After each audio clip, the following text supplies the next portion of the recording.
This is Frank Gray, and I'm here in Lancaster, Pennsylvania at A Touch of Perfection, and I spoke to some of the owners about their venture into the hair world. How did I get into my profession? I started in McCaskey. We had a cosmetology lab there, so I kind of tried to take advantage of the program there. So I started accumulating hours there and becoming more hands-on in cosmetology and just realizing how much I actually enjoyed it. At first, it just seemed like a fun thing to do, and then it grew to be a passion.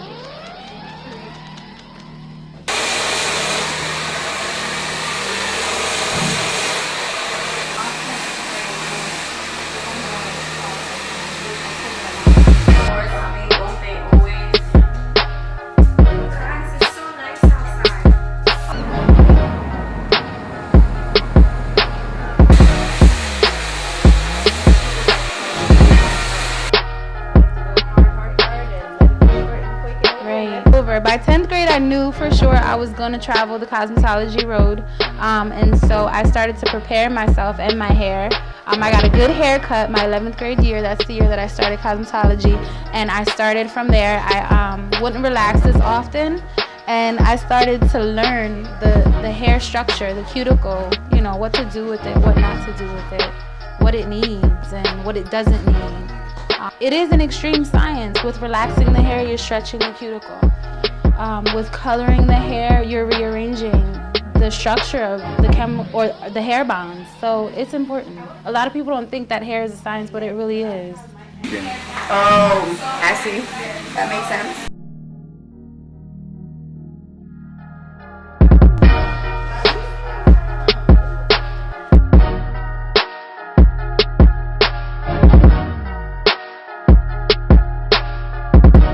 If you don't follow your passion, you end up completely drained where it just doesn't work for you, you know? I feel like it definitely is not cliche to say you want to wake up and feel like it's not work. When it doesn't feel so much like work, life is just a little smoother. And it's already hard, so I need smooth, need things to run smooth. So it's important to follow your passion. You don't have to work harder, you could just work a little smarter. Close your eyes and jump. Don't second guess yourself. Don't think of all the wrongs and don't let the doubts psych you out. Just go for it. Just make sure you have a whole bunch of, you know, the right resources to back you up and have the right information. Just because just how the economy is now, they told us like since we've been in business for over 3 years now, which would normally be 5 years, that we've made it. So the fact that now that us being in business for 7 years, I feel like we've gotten here because of the team that we've had.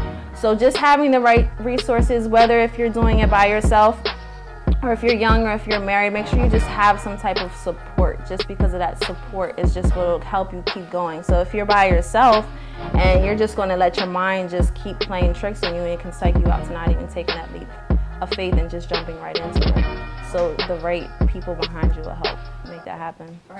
I definitely think it's about time that women are okay with being themselves. And that's for anyone in any culture. Growing up, I think you don't always notice how important credit is unless your parents truly stress it to you. You know, but that's really important. That was important, just having good credit and being able, you know, to get the things that we needed to get started. Finding a building, I think, you know, you just have to have the right sources, like the right realtor, you know, just have somebody to guide you in the right direction, and then it's not so much of a challenge.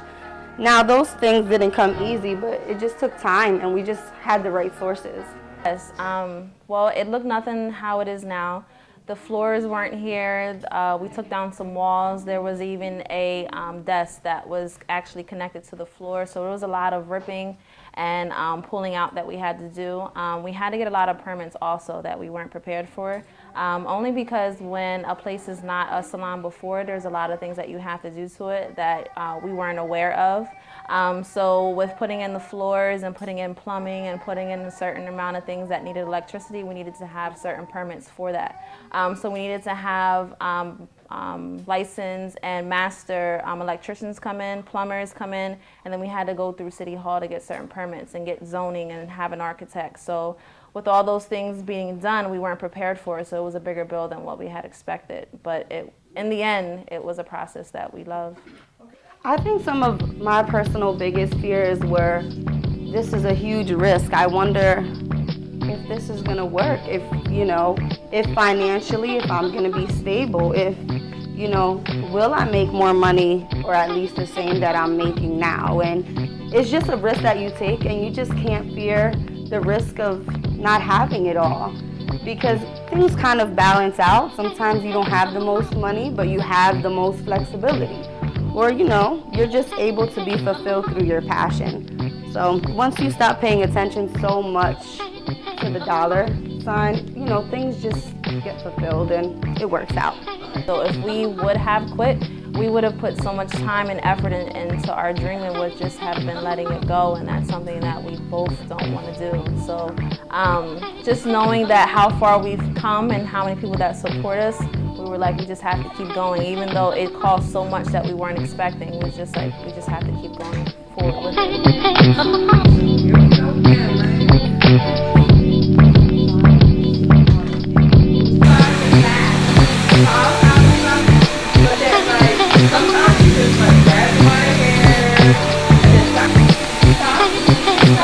What would you say to that aspiring stylist? I would say never lose your passion for it.